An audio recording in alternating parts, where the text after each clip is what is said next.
Coming up after Primetime UGC is this week's Quadrant-Wide Cinema, where you get to sample the best interspecies entertainment available.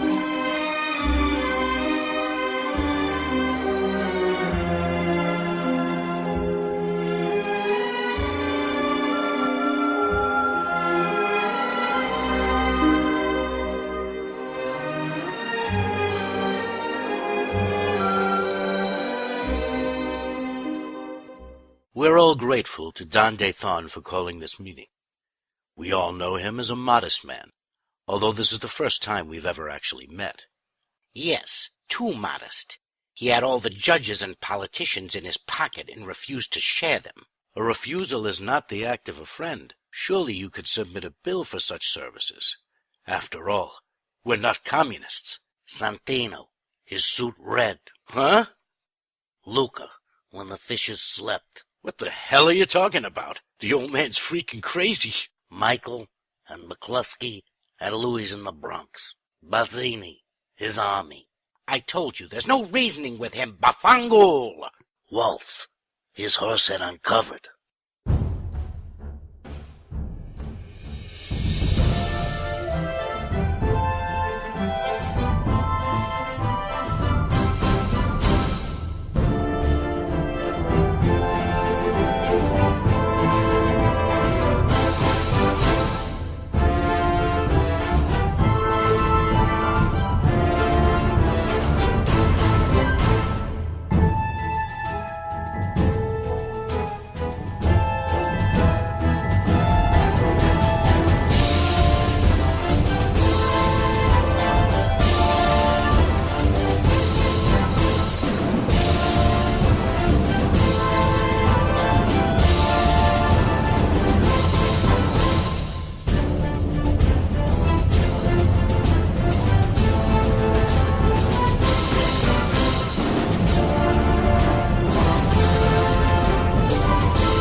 Good evening and welcome to Primetime UGC Episode 15.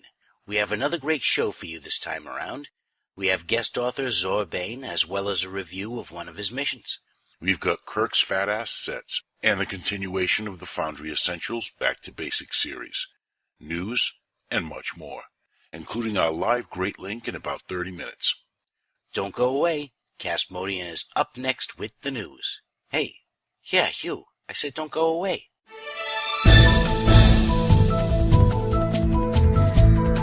The state of the game, Foundry Spotlights, and more coming up in the news.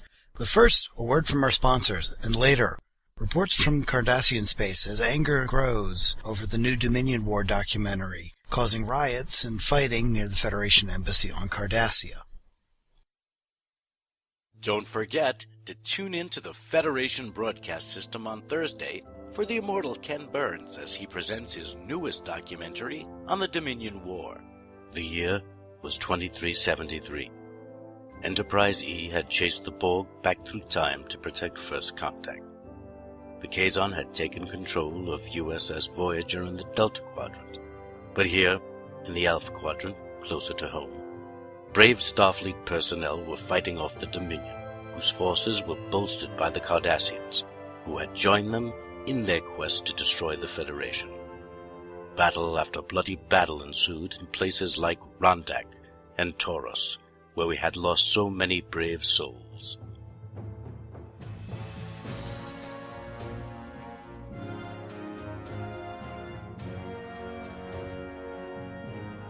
Dear Rondella, I woke this morning to the surprising news that I had been promoted to First Officer of the Montana.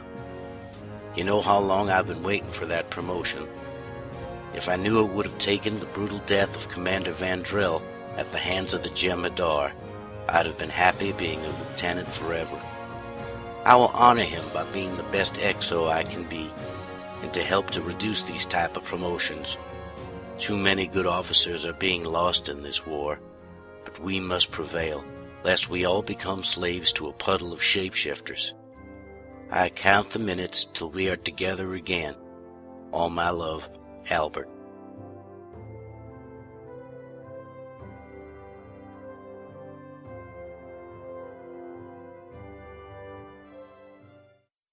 And now, the news.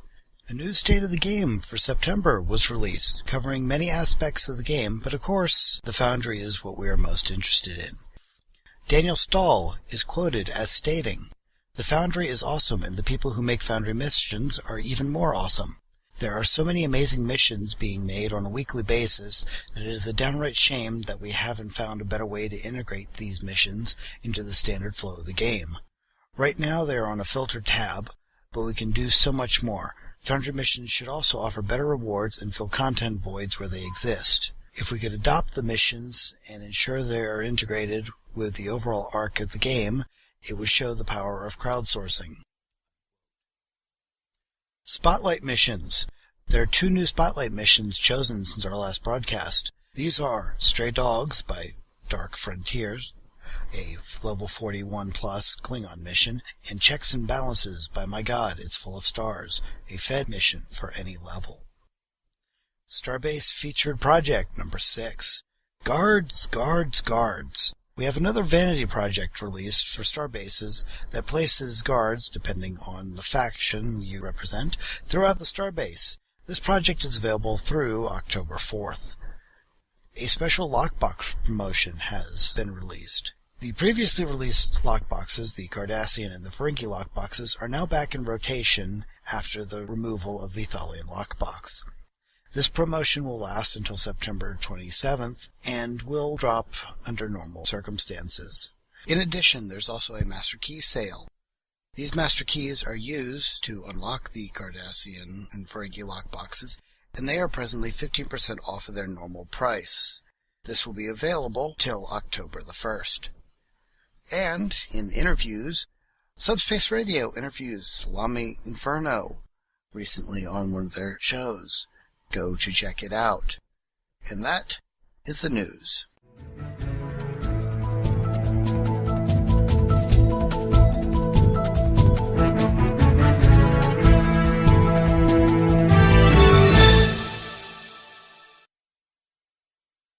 Good evening. Tonight, in addition to the news, we bring you this editorial on a matter that has gone unaddressed for far too long and has literally become a matter of life and death to Primetime UGC. I speak, of course, of Star Trek Online's demo record tool.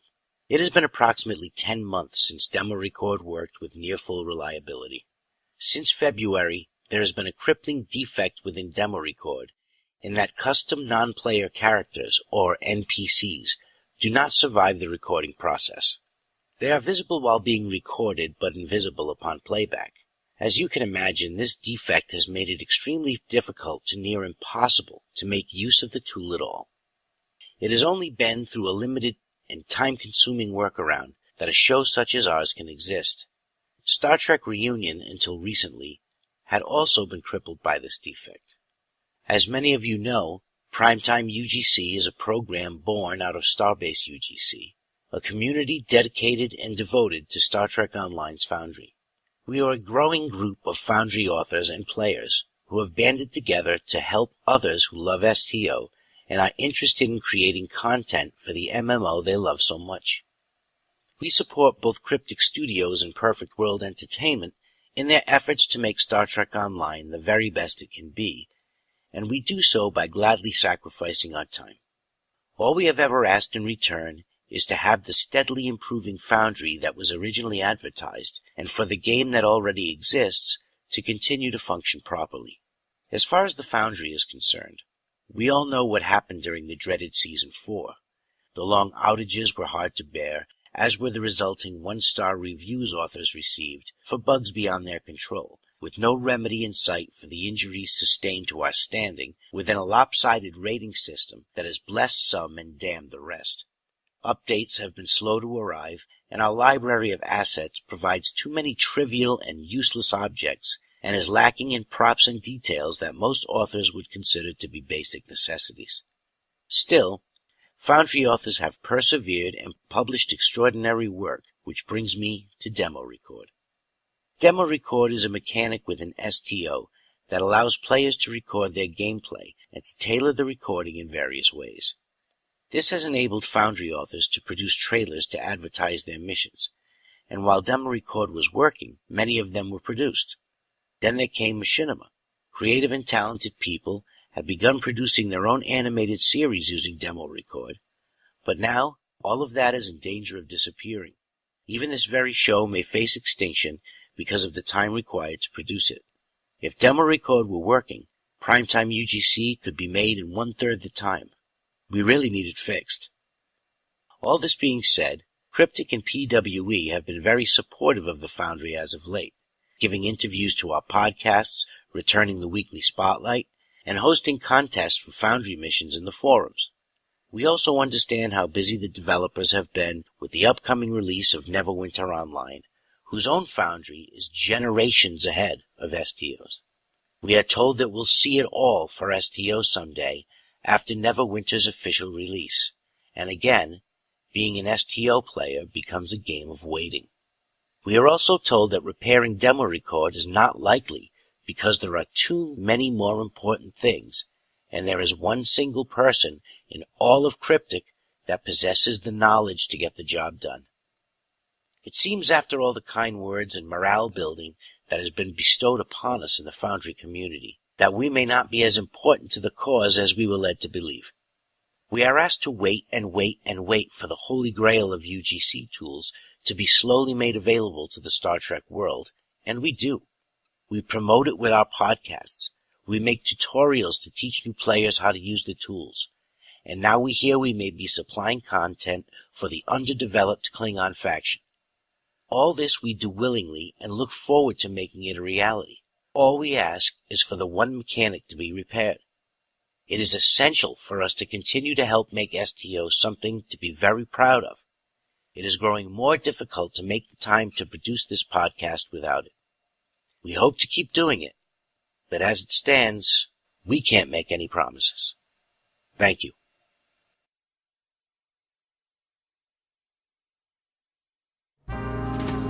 It's only a paper moon. Welcome to Kirk's Fat Assets. This week we'll take a tour of a new interior map in the Foundry, which is an exciting addition, especially for DS9 fans. It's called Ship Interior Defiant 01, and that's exactly what it is, a Defiant interior, complete with an engineering room, a sick bay, a transporter room, and even a nice mess hall to show off your spent phaser coils. There's also a neat set of cramped crew quarters. All the little details are great. But what I really love about this map is how the scaling feels right. Instead of the crazy stow corridors where you need rocket boots to change a light bulb, we get a much more realistic set that feels like a starship. The drawback, of course, is that the ground combat on a set like this can be frustrating. But there are lots of stories that we can tell with it. And don't forget, we have a Defiant bridge that we can also use. So go forth, Foundry authors, and don't forget to bring Vic Fontaine along for the ride. I'll be seeing you in all the old familiar places that this heart of mine embraces all day through.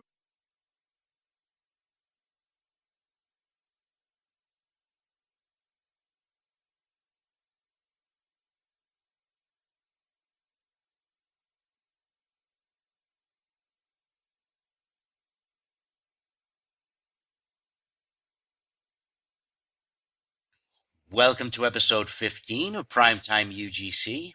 We have our author interview tonight featuring Zorbane. And here he is, everyone. Hello. Okay, let's jump right in with my first question. When did you begin playing STO, and when did you get into the Foundry? I began playing STO. I think I got into closed beta. I probably pre-ordered it the first day I could, like right away. Collector's edition, the lifetime subscription, like right away when I saw it. So that's when I started playing. I didn't actually get into the Foundry until probably about May this year. Well, for one thing, back when I first started playing, it wasn't out yet, and then I kind of stopped. I can't remember when. Like I played for a few months only. I stopped, came back, season 5. After I ran out of content, I was like, I don't know what I'll do. I'll just go play. I'll check out this Foundry stuff. As much as it pains me to say this, the first one I played was First Cause and Effect, which was a lot of fun. And from there, I just kept playing more, and I was like, hey, I'll try making one myself. That's great. I think that's a common story with a lot of us. We see it done, and we want to do it. Exactly. And what Trek series most inspires your work, and why? So my favorite is DS9. But I think the one that inspired me the most is The Next Generation, because they'd always have like these random episodes where it's Alien of the Week kind of thing, or Crisis of the Week, and it's a big story and everything. But it's one episode and it's a good one, and that's at least how I wanted my my Foundry missions to be. Other than Star Trek, what other inspirations do you draw from? I like have a lot of like pop culture references, I guess. So you get ideas from that. My next mission is, I don't know how much I told you guys about it. My next mission's like a Iron Man spoof kind of thing. So those kinds of stuff. Do you have a favorite theme that you like to revisit when you make a mission? I'm not really sure if there's one theme that I actually that they're all there's nothing that's similar between them. They're all pretty different. Yeah, not really. I mean, actually, the one that's out, The Great Escape, is probably the most has the fewest references out of anything. Like, I don't even know how I came up with the story, to be honest. Yeah, there's no real theme. I think they're just something fun to play. Well, do you think that that's something that you adhere to, like a balance between, say, the story and the combat, or do you really favor one or the other? Well, definitely for The Great Escape, it was for the combat. The way I designed it was it was for just the average gamer who wants to go in and shoot stuff. I like to think of it like I made Call of Duty. Story is okay, it's cool, but you get to shoot a lot of stuff, you have a lot of fun, and you leave. You feel satisfied after that. And I think that, at least for me, I enjoy missions that you get to shoot stuff still. I mean, this is a game that we're playing, so I think have some fun, kill a few people. Oh, so would you say that it's not necessarily the Star Trek theme as much as it is just the game mechanic? Theme is still important. In The Great Escape, I make sure that the player knows, there's a war going on. What you're doing is part of the war, and I'd expect that most people are Star Trek fans who play STO. So I think if you keep the Star Trek theme in there, it'll increase their enjoyment of the mission. Who do you write your missions for? Yeah, like I said, The Great Escape was for the player. I was actually worried about what you guys might think of it, because I didn't really think it was that advanced or anything. The story was fine, but that's who that one's for. The other stories that I made, they're more for not as much as just a shoot 'em up kind of thing. I guess someone who just wants to have a good story, have fun playing the game, I guess. I really think the story is important as well as having fun. You mentioned Rogue Enterprise's mission as being the one that brought you into the Foundry. What mission would you say is the one that had you dropping your jaw and going, oh my god? It can also be your own mission that you choose. Oh, I wish I could lie and say it was my mission. I'll just say it was one of the Foundry spotlights. It was, I think, City of the Palmarie or something like that. And that was the first mission where, custom map and everything. And I actually played with my friend. We both went in. And then you land on the planet. Well, not on the planet, the space station or whatever.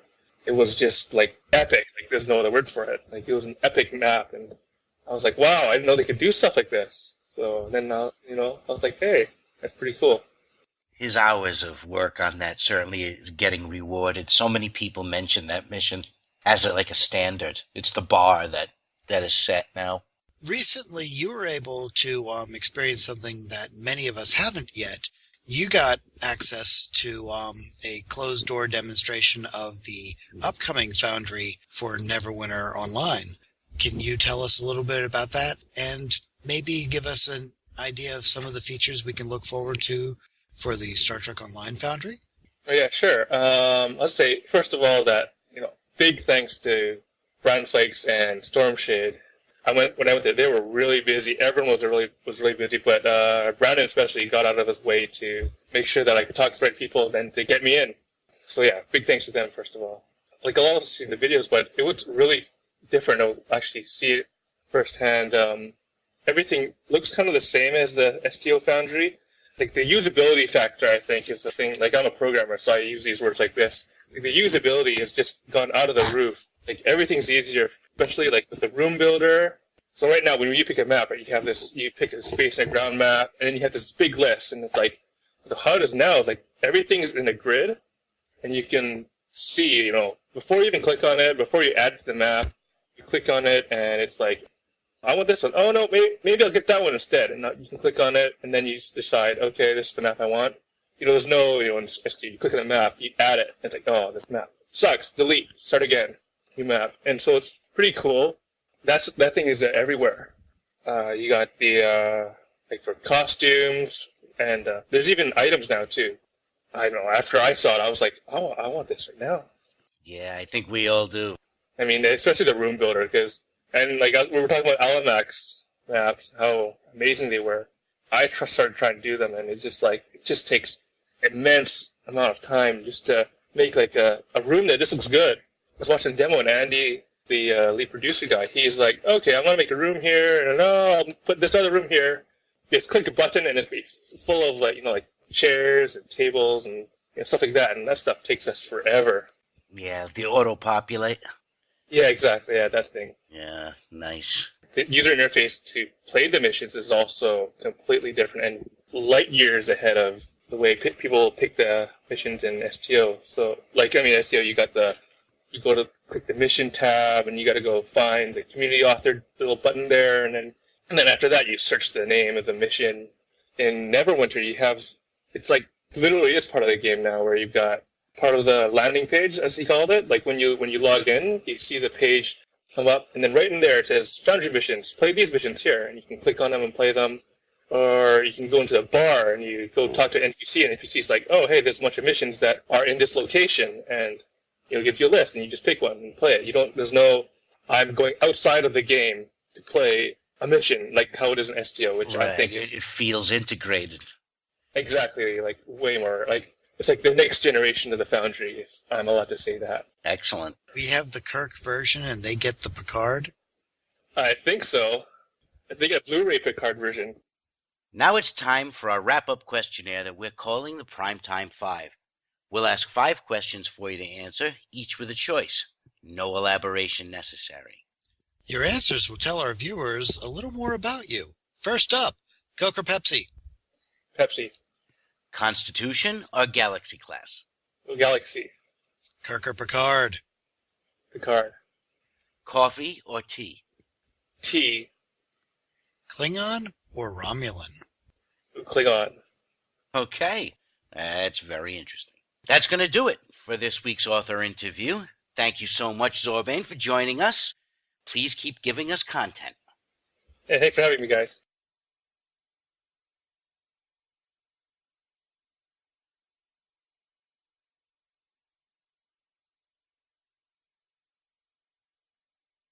Good evening and welcome to Primetime UGC Episode 15's Mini Mission Review. It's time to go through one from our guest author's catalog of work. This time around we have The Great Escape by Zorbane.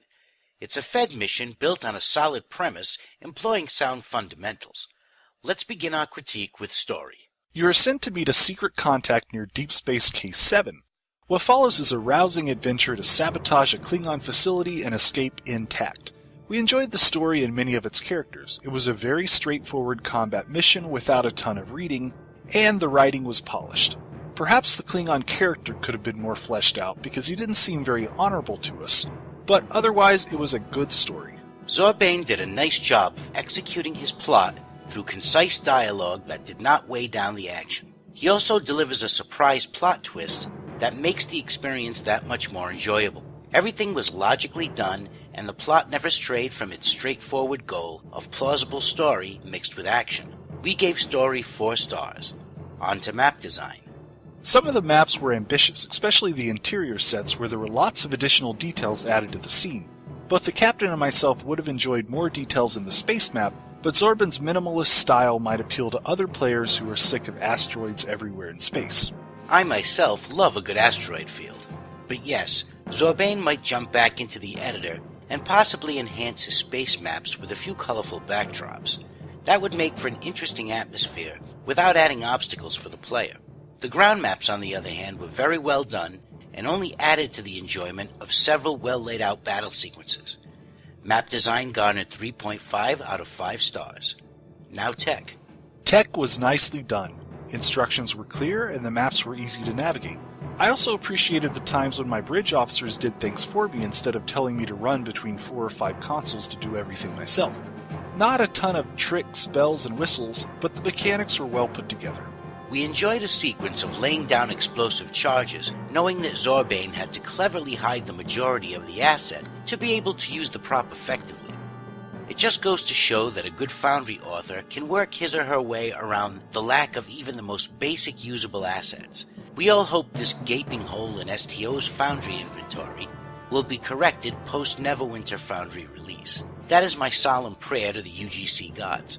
Meanwhile, back at this review, Tech gets a solid 4 stars. Lastly, difficulty. This combat mission was a lot of fun, and it culminates in an epic space battle that is just the right length and balance. I was really impressed with this category. Even though I died more than a few times, it was fun and challenging. When a mission is mostly combat with few puzzles, branching dialogues, and fetch quests, it's very nice when it's balanced well. Agreed. I'd also like to point out that the helper ships and Zorbane's large space battle sequences do not do all the work for you, like you find in a lot of missions. You genuinely feel your participation is essential. In this category, which is always the hardest to judge, Zorbane gets 5 stars. That's our review for The Great Escape by Zorbane. Go forth, all you Foundry authors, and continue to provide content. Next time on Primetime UGC, we double it up with one mission from 2 perspectives when we are joined by guest author XR377.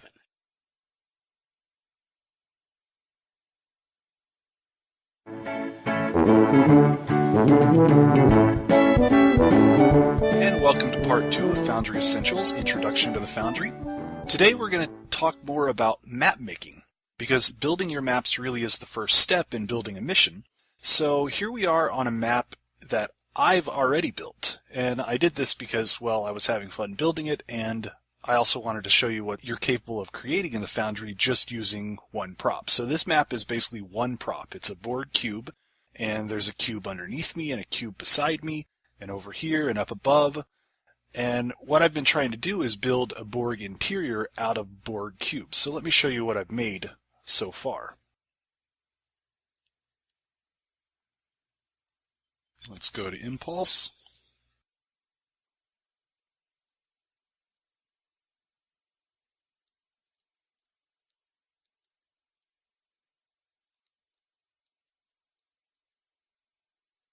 And again, this is all just from the use of one prop strategically placed on the map.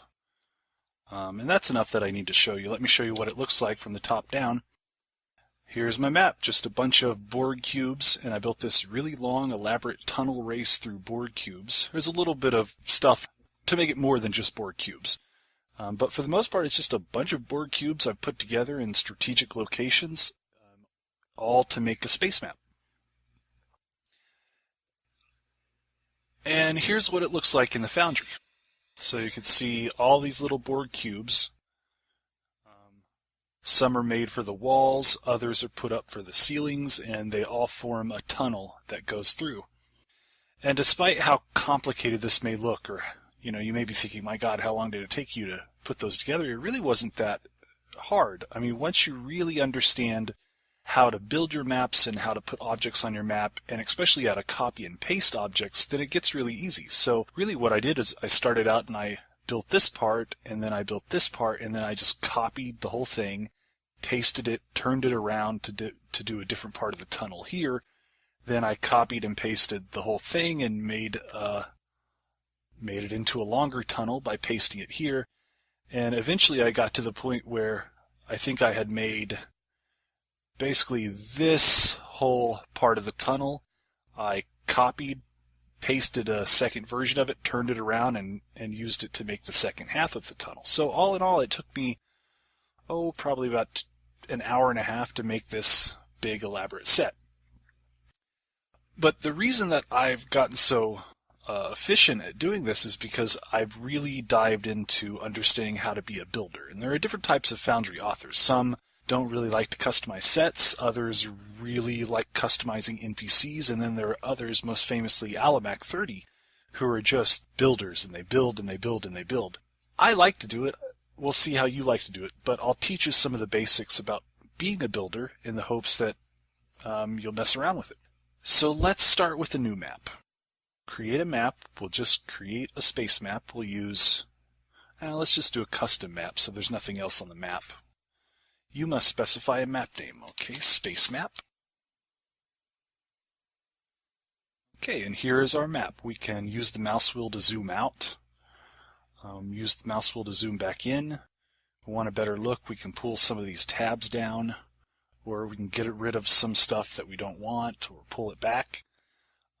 Up here in the UI, when you first create your maps, these will be set to visible, meaning that this little icon here will be green, and this little icon will be white, and then this little icon will be yellow. I should explain what they are. The first is called View Mission Waypoint. Well, let's not worry about that one. The second one is Enable Translation Snap to Grid. The other one is Enable Rotation Snap to Angle. Basically, think about this as, well, I mean, obviously we have a grid here.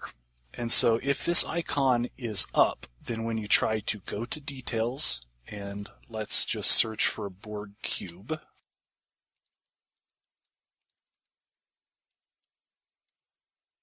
Okay, there's a cube. If this option's on, which is snap to grid, and we put a board cube on the map, it will snap to a specific location on the grid. And let's say you want to move it just a bit, well, it will move just a bit, but it'll snap to a new location on the grid.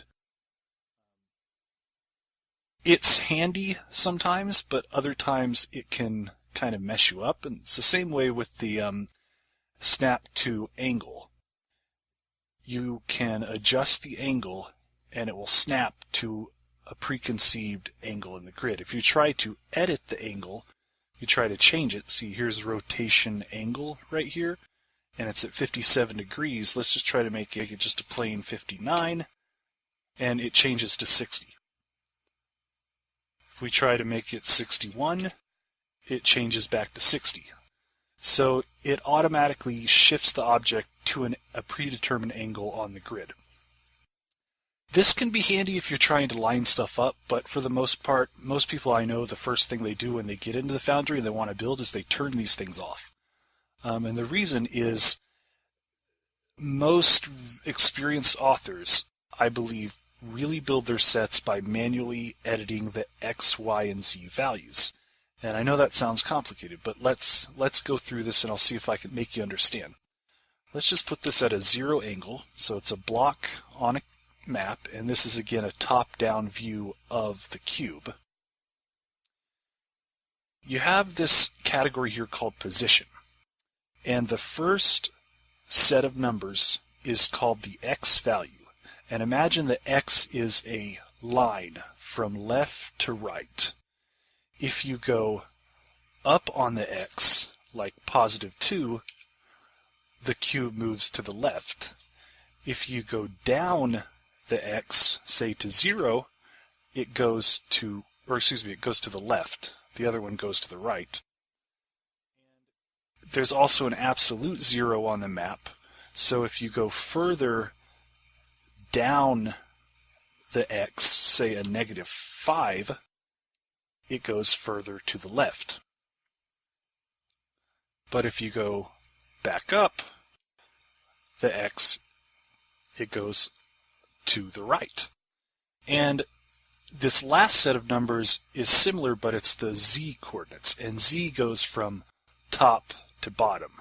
So the first set goes from left to right, the last set goes from top to bottom. So if I put it just at 0, it moves here. If I go up the Z to +5, it goes there. If I go down the Z to -5, it goes there. This middle number is your Y value. And I want you to notice what happens when I change the Y value on the map. Let's say we go 5 to the Y. Well, nothing happens because the Y value is the altitude of the object, and we're looking down, straight down on the object on a two-dimensional representation of the map. So what I've done with the Y box is I've moved it higher up in the air. So if I spawn here, it will be higher above me if I'm up 5 on the Y, but if I go down 5 on the Y, it will be below me. So I hope that makes sense. Now, the more and more you really understand how to manually edit the X, the easier it becomes to build your map. So let's just start, and we'll put the board cube at 0, 0, 0. Just get one right in the center. And let's say I want to build a tunnel. What I'll do is I'll Control C, Control V. There it is. Now, you noticed it just dropped another version of the cube on the map. I don't have really any control over where it lands, so I'm just going to give it the exact same X and Z value as the first one, and now I have two cubes at exactly the same spot. Now, from experience, I know that these cubes are roughly three coordinates apart. So if I move the second one 3, it will be right there. Or if I want to put it on the other side, I'll go -3, and it'll be right there. You'll notice the cube also has dimensions here, 4 by 4 by 4. The dimensions don't match the values of the X and the Z coordinates. They used to a long time ago, before there was a feet to meters debacle. But after that point, the values on the dimensions don't match the values on the X and the Z coordinates. So you kind of have to kind of move it around, go in, look, make sure there's no texture overlap. Meaning that if there's a spot right here where, say, the cubes overlap. Let's say I decided to go -2. Well, if the cubes overlap right here and they're the exact same place, at the exact same place on the Z up and down value, there'll be a spot right here where the map flickers. And one thing you can easily do is just manually, instead of being at 0, I'll be at 0.02. And that takes care of the texture overlap. But otherwise, dealing with this, I know that these are basically 3 apart. So I can Control C, Control V, create another one. This one will be 3 up, and I'll have to manually edit the 0 back down to the 0. And this is how I built the entire set, was just maybe I would highlight all the objects at once and Control Alt, hold those two down to deselect the spawn point. Then I would Control C, Control V to create another one. Then I could Control Alt to move all 3 around. Or I could, with all 3, adjust the rotation value to each. Or I could also Control Alt again and select more objects and manipulate them that way. Or we could go for a further rotation, 60 that way. So if you could see what I'm doing here, I'm not going in and saying, okay,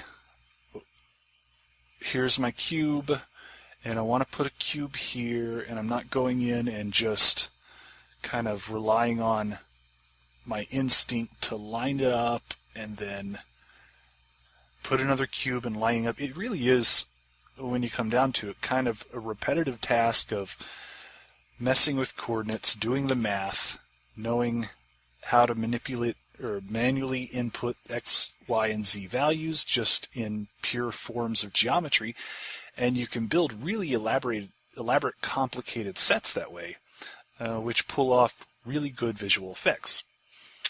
Okay, so get in there and mess around with trying to build your first set in space. You'll probably want to put a planet in, and you'll put a few other objects. Really see what kind of details you have in space and also on a ground map. And also remember that the more that you understand what details you have, the more you can know what type of story you can tell. For instance, with this mission, I never would have tried or imagine that I could create a shuttle mission inside a border cube if I hadn't just messed around and messed around with just building these tunnels. Okay, well, I hope that's useful to you guys. Stay tuned for part 3. Okay, see ya.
Hello everybody, welcome to the Great Link, the live after show for Primetime UGC and the home of the Star Trek Online Foundry authors, otherwise known as the Founders.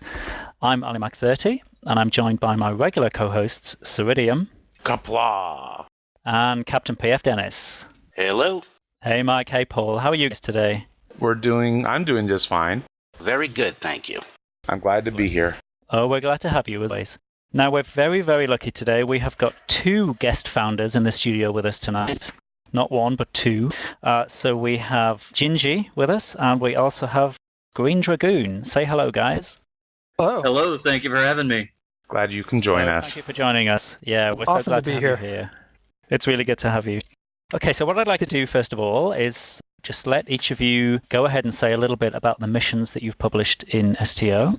So, Gingie, why don't you go first? Just tell us the names of your missions and maybe a little bit about each one. And also a little bit about yourself, in case listeners may not know who you are. Well, as you said, my name is Gingie on Star Trek Online. I go by several other names, also affiliated with Ceridium on Gates of Sto-Vo-Kor, Kapla. Kapla. I have 4 Foundry missions published. The first one, the first episode of the Lost Fleet of the Valkyrie series, entitled Relapse, with a second mission in the works for a year now. My second mission is the Alexandria Incidents, which was a submission for the podcast UGC Jem'Hadar Ship Contest. It did not win, but nonetheless a good mission. Third one being Sisyphean Ordeal, which was the Foundry Challenge 2 Temporal Loop submission. And my final mission that is published is a Hollow Piece, third place tie for the previous Foundry Challenge. Interesting. A third place tie. Yes, it was a 3-way tie. That was a very, very tough competition. Cool. Did you win anything that, Gingie? No. no, I did not. Just the honor of coming joint third. Yeah, It's great. also my most popular mission to date. Oh, is that Excellent. How many plays? Let's see. Currently 171 plays. Not bad. Is that a KDF mission or a Fed mission? No, all of these are Fed missions. However, my next projects, with the exception of the Lost Fleet series, are both KDF missions. I haven't played a Hollow Piece, which is one you're saying is your best play, but I did play Alexandria Incident and Lost Fleet of Valkyrie Part 1, which I really enjoyed. Yes, that was good. I played it as well. Oh, thank you. I'm glad you enjoyed it.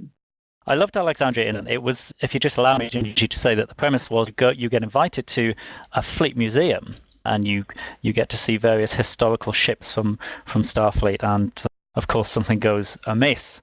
But no, that was great. It was great just going around that museum and seeing how you'd put the old ships in. When I first heard about the Foundry and what we could do with it, the first thing that came to mind was I wanted to showcase the history of Trek, and I wanted to feature all these old things I'd seen in game. I had images of going through the TOS interiors and everything else, and imagine my disappointment when they didn't have those interiors in immediately. Yeah, I can imagine. But we have them now. I made the first part of that mission, sat on it for a little while with no real idea how to go forward, until Podcast UGC's contest came up, and I was able to figure out what to do with the rest of it. That was Cool. the Jam Had Our Ship contest, wasn't it? That's right. Well, we So do you have. think now that we have the TOS interiors, do you think you'll go back and add that into the mission, perhaps? Absolutely. I'm trying to brainstorm a way to fit it in without disrupting the story too much, but brainstorming ideas for a remastering of that mission. Excellent. Excellent. Yeah, nice. And the other one, the other one of yours that I've played, Lost Fleet of the Valkyrie Part 1.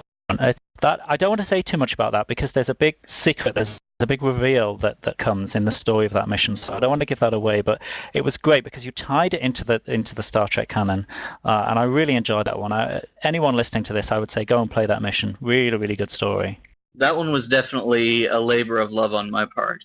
I started out with just little ideas here and there I tossed between my fleet mates, taking inspiration from their stories and their characters, and weaving in my own ideas, my own stories. I had just finished watching Enterprise for the first time, so it gave me all these fun ideas to tie into, not only tie it into that story, but branch it out across the centuries into the Stowe timeline. Yeah, I really loved how you did that. It took parts of the Stowe canon from different points of the timeline, as you said, branching across the centuries. It was really good, really good. And it's only part 1. You intend to make that into a series, I take it. Yes, I'll give you for the listeners, I'll give you a brief synopsis. The Lost Fleet of the Valkyrie, Part 1, Episode 1, Relapse. You are given an assignment to track down this strange signal that is being emitted somewhere on the Klingon border. You arrive to find a starbase that isn't listed, a starship that isn't listed, and a fleet admiral that claims to be from a fleet that doesn't exist, and she enlists your help. And nothing is as it seems. There are secrets shrouded in secrets that you eventually peel away to reveal the dark core of the matter and the ultimate secret behind the Lost Fleet of the Valkyrie and what separates them. The follow-on mission continues to explore the Lost Fleet, going back to its origins, which are only hinted at in this mission. Good stuff. I can't wait to play the next bit. Really can't. Great stuff, Ginge. Might involve time travel. Now, Very cool. If I can turn to our other guest today, GreenDragoon, otherwise known as Aaron. You're joining us literally a few days after the publication of your first ever mission. Yes. Wow. I published my mission only on Friday afternoon. Well, congratulations. First one. I've been working on it for the last 8 months. I started in January. It's titled Impressive. Wow. In the Shadow of Midas, Part 1. Yes. Tell us a little bit about it. Part 1. The Midas is reference to the Midas array from Voyager fame. Oh, cool. Basically, the plot is that they have managed to expand the micro wormhole they were using in Voyager to be large enough to send a starship across the galaxy. Oh, nice. They've already sent 2 ships through to kind of explore what's on the other side, only those ships didn't come back. And it's your job to find out why. I have to say, 8 months to make a mission. That's a long time, even by my standards. I took, I think, 4 months to make Sipol Marie and about the same time to make Barnard Moon. But it really shows in this mission. It really does show the work you've put into it. How long would you spend, in an average sitting? Well, I mean, you got to remember, 8 months, 8 months off and on. So, I mean, there's weeks that I didn't touch the Foundry at all. And then there's sometimes when it was like every night from like 8 o'clock in the evening till like midnight or 1 o'clock working on something. Okay. Did you ever find that you maybe had sort of Foundry burnout or writer's block, maybe Foundry block, if we could call it that, and you had to take a rest before you could carry on? Oh, yeah. I mean, and sometimes it was I get burnout on Stowe for a little while and take a break. I always drift back eventually. Yeah, A lot of it had to do with the fact that I didn't start out in January with an idea of what I wanted to make in a mission. And in fact, that's the reason it took me so long to get into the Foundry to begin with, is that I just could not come up with a good mission. So really, in January, it all started around that crashed starship city, first map I made. So I mean, that is a tremendous map. I played through this mission, I think the first day or second day that you published it, and there is this incredible map where there's a crashed saucer section of a starship, and you literally run up to the outside of it, and it's brilliant. So was that the first map you put together for this mission? Pretty much. At the time, I had no idea why it had crashed, or nothing about aliens or the other side of the galaxy. So it was just the idea of a crashed starship that led to the creation of this mission. That was your inspiration? Yeah, well, at least it was the starting point, kind of the... Very cool. So to speak. Yeah, I think that's all you need sometimes. You just need one idea, one kernel that sits at the center, and then the mission can kind of grow out of that as you write it almost. Exactly. I don't think you need to sit down and plan the entire mission before you start. Quite the contrary. I think you just need one good idea and see where it goes from there. Yeah. And it's something where my background is much more in art and design and that sort of thing. So it's much easier for me to start with what does something look like and then go in why does it look like that. Very cool. What I'm dying to ask you, Aaron, is how the first few days of reviews have been for you. Because that can be a really nerve-wracking time for an author, particularly when it's your first mission. You publish, your great creation goes out in the world, and you start getting opinions back on it almost immediately. How has it been? How have the reviews been? The reviews have been good. Overwhelmingly, it's been 3 to 5 stars. I've been averaging about 4. So far, I've had 45 plays, or at least 45 reviews. That's not a bad start. And how long has it been published? That's pretty good. Funny, because I launched it Friday with the intention of just kind of announcing it on Twitter and telling people, hey, give this a run through and let me know what you think. I wanted to get a little feedback on it before I let it go mainstream. Well, within a couple of hours, it had already gotten the 5 reviews and had gone public. So I was like, well, it seems to be going well. Might as well continue from here. Yeah, that's great. Absolutely. 45 reviews in a weekend? That is fantastic. 2 hours. That's great. That's impressive. Very. And that is with me only announcing it on Twitter. Now, last time we did the Great Link, which was 2 weeks ago, we said that we'd like to talk about reviews this time, and we set our listeners and our viewers a question, or a challenge almost, just to say, if you're an author, what are your best and worst reviews? What do you think about the reviews you've received? Now, we've had some tweets, so I'm going to go through some of those in a second. But you guys listening live in the chat room, if you've got anything to contribute, please do. We'll try and look at what you're saying and pick out anything. So if you've got any examples of good reviews that you've had or really stinking reviews that you've had, please let us know. And also, if you have any questions for Gingie or GreenDragoon, then please do put them in the chat, and we'll try and get to those as well. And Ali, I have actually 2 emails that we received, one from Woody and one from Baz, about a few of their reviews. Oh, excellent. Oh, brilliant. We have mail. Fantastic. Now, just to kick us off, I'm going to just pick out a few reviews that I have had personally. 2 of them come from City of the Palmarie, and one of them is from the Mains of Balnar Moon. They're favourites of mine, so I thought they'd be a good way to start off. So the first one is a review that I got pretty early on, pretty soon after I published City of the Palmarie, and it says, "This is better than what I do to myself in the dark." So, that's a compliment. That's a good thing. A bit odd, but yeah, okay. I guess the person liked it. That it's fun. That one's funny. Okay. I play video games in the dark. Well, yes.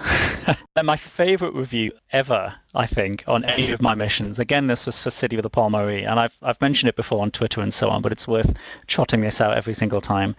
So this was for City of the Palmarie, and the person wrote, "This mission is the STO equivalent of the My Little Pony fanfic classic Past Sins."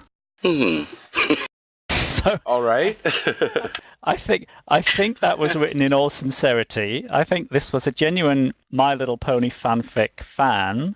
I think that was a compliment. I must at some point dig out Past Sins, take a read. Unless you find, and then you may find out that it's a horde. It's horrible, and in that case, it becomes your worst. I'd look up Past Sins on a My Little Pony fanfic wiki recently, which was interesting. And there was a section called Derivative Works, and thankfully City of the Palmarie was not listed in there. I've been accused of having a My Little Pony reference in one of mine as well. Really? I don't think I've ever had a My Little Pony reference. Well, in a hollow piece, I'm sorry. I've got one of my NPCs is a hologram, an EMH, the Mark 13, and I designed her as a cutesy kind of. I mean, you cast her aside as, oh, she's not going to be important, she's too ditzy or airheaded. but it turns out she saves the day. Oh, nice. And someone thought she was inspired by My Little Pony. I think you've made it as an author when you get compared to My Little Pony fanfic. And you had another review to share? I did. This is a serious one. So that was a couple of jokey ones, really. But this is one that really touched my heart, actually. This was a review of The Mains of Balna Moon. And it was from a role player, quite obviously from a role player. And this is what he wrote. Billy was a good man. And maybe if we had paid more attention to him, things would have been different. Who knows? Ethel is going to have a rough time for a while. That I can't prevent. But in the meantime, for a little while, I will help her look for shells. Now, if you've played the mission, we'll know why that's such a nice review. This guy had obviously taken the story so very seriously. He'd taken the characters to heart, been quite moved by it, and he was saying that he was going to, take one of them under his wing and try to help her recover from a horrible event. So you've got a lot of role players. I mean, that's the best thing. Right on. Kirk Fat in the chat room has put in a couple of his reviews for the needs of the few. A no combat mission. I've never felt more like a captain standing in my ready room trying to think. And then later on, worst review, there should be voiceovers. I should get better rewards. Sadly, yes, those are the rewards and voiceovers are things that are missing from Foundry. And something we have no control over. Exactly. Yes, but I think I certainly often get very bad reviews demanding that I change things that really I have no control over, be it bugs, or be it drops, or be it the amount of dilithium that's given in the end, that kind of thing. Yeah. And it becomes apparent that those individuals are not the ones that are creating any Foundry missions, and sadly, they need to be educated a little bit better. Word needs to get out that, there are a number of limitations to Foundry, and a lot of them are outside of the author's control. Yeah, absolutely. There's always talk as well about, in the rating system allowing only people who have previously made a Foundry mission to be able to rate. I don't know if I like that idea. I don't like that idea at all. But I disagree with that as well. I mean, it certainly excludes a lot of people. I was going to say it'd be a pretty small group. It does. And I also think it would sort of build an eye tower around Foundry authors, and I don't think I'd agree with that. Yeah. Oh, well, I have a few from Woody from a couple of his missions. Let's go with if he's got several of them. Let's pick two, and we'll save the rest for later. Oh, sure, yeah. He lists a couple of his missions and some good and bad from each, but he has his Floods at Home Part 1 and 2 series that he made. And I'll pick a good one from there first. And while Paul's looking that up... Oh, I got it right here. Okay. It says, it's a 5-star review. Says, living through the floods, I just wanted to say thanks to you for the commemoration of them. I live in Brisbane, and while we weren't flooded ourselves, people a couple of streets away were. And if you're familiar with the Floods at Home Part 1 and 2, the whole mission is about an actual true life situation that happened. The floods in Australia that he lived through. Wow. Yeah. And then yeah, go ahead, Paul. Well, he's also got a bad one tied in here, which, it says... It was easily the most painful STO experience I have been subjected to yet. It was way too long, way too tedious, and made STO feel like The Sims. Not once did I engage in combat. This author sucks and should be banned from ever making this crap again. 1 star. Oh my gosh. Wow. That was cruel. Right, imagine. That is really mean. Gingie, what about you? Have you got any great examples or really bad examples of reviews that you've had on your missions? I have plenty of both, but I'll just give you two. Best and worst. Reviews was for Relapse, and it reads, Relapse often played like a fanfic made flesh, with over-the-top characterization and a sexy all-female fleet. But even as I rolled my eyes, I enjoyed the mission, and the twists were often well delivered. Cool. Nice. That one's been very well reviewed. I've been very happy with it. It's had a share of 1 stars, mostly due to bugs and the occasional bandit. But probably my most amusing bad review would come from A Hollow Piece. Now, just some brief context in here. At one point in the mission, you're in a holodeck, and the person controlling the holodeck is sending wave after wave of enemy after you, trying to in vain to kill you. And at one point, a Vulcan holo novelist who's in the holodeck with you says, "All my good work gone to waste. So much combat and no story whatsoever." And then I get this review that says it's nothing but pew pew, no story at all. So a little bit of an in joke of one of your NPCs there. The sad thing is, I think the guy was serious. Oh dear. Alan, what about you? In the past few days since you published In the Shadow of Midas Part 1, have you had any standout reviews yet? Actually, I mean, a lot of the community has been very nice. Nobody who is below 4 stars has left any messages. So all of my actual reviews that have messages have been from people who liked it. That said, I did find it kind of funny. I had one review that said loved it and gave me a 4-star. Then I had another review that said not bad, give me 5 stars. But all of the people who'd written comments had actually given you 4 or 5 stars, and your lower star ratings hadn't actually bothered to write anything. No, I had one star and 1 star. Everything else has been 3 or higher. And have you found that you said you'd had about 45 reviews so far? Is that mostly other Foundry authors? There's a few Foundry authors, but there's quite a few names that I don't recognize. Yeah, so you're getting a wider audience than just say the Starbase EGC community. At first, I would get a lot of reviews from other Foundry authors because I'd publicized on Starbase EGC and Twitter and whatever, and they'd all be quite positive because they know what the limitations of the Foundry are. And then as the audience started to broaden into general players, the reviews average would drop, the star average would drop, because I'd get a lot of slating for, NPCs firing through walls and so on. I've noticed that as well. Okay, so we're heading towards the end of our time. Paul, you said we'd had some mail, is that right? Right, and I read you the one from Woody, and I'll bring up Baz's now. While he's... No, it's okay, you're ready. He just has one from... Coincidentally enough, Ghosts of the Paul Marie.